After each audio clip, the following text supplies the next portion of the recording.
They told you the hospital had been abandoned for over 20 years. No staff, no electricity, no patients, just an empty shell rotting on the edge of town. But the first step inside told you they were wrong.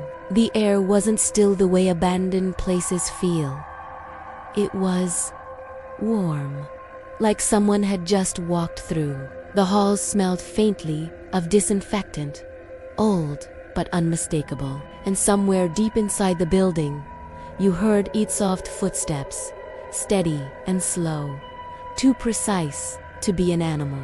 Your flashlight flickered as you walked past rusted wheelchairs and overturned gurneys. Patient files lay scattered across the floor, pages yellowed, names smudged. But one door stood out, a room with fresh fingerprints on the glass, smeared like someone had pressed their hand against it from the inside recently. When you pushed it open, the temperature dropped instantly. The bed in the center of the room was neatly made, the sheets pulled tight, as if it was still waiting for someone to come back.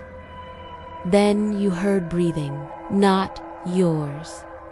Deeper, closer. You turned, and for a moment, you saw the outline of a person lying in the bed, thin, still, covered to the chin.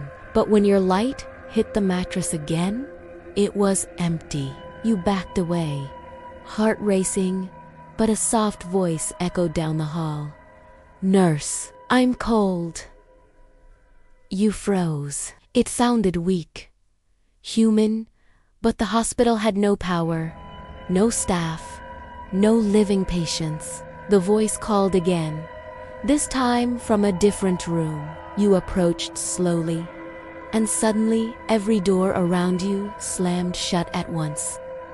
Metal beds screeched across the floor. Whispering filled the hall, hundreds of overlapping murmurs, like a crowd asking for help. And then you realized the truth.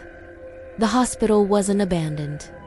Not to them, not to the ones who never left. A figure appeared at the end of the hallway. Pale, gown hanging loose, eyes blackened and sunken, like they hadn't seen light in decades. It pointed at you with a shaking hand and whispered, "You finally came back for us." The lights, dead for 20 years, flickered on for a split second, and in that flash, you saw them all. Beds filled, wheelchairs occupied, dozens of silent patients staring at you as if you were their only hope, or their next victim. The lights went out again, and the hallway plunged into blackness. You heard the beds dragging closer, footsteps approaching from every direction. Someone whispered right beside your ear, "Please, don't leave us again." And that's when you ran. You didn't look back, didn't breathe, didn't think. But ever since that night, whenever you pass the hospital's broken windows, you swear you can still see silhouettes in the rooms, waiting, watching, listening for your return. Because the patients never left, and now, neither will the memory of you.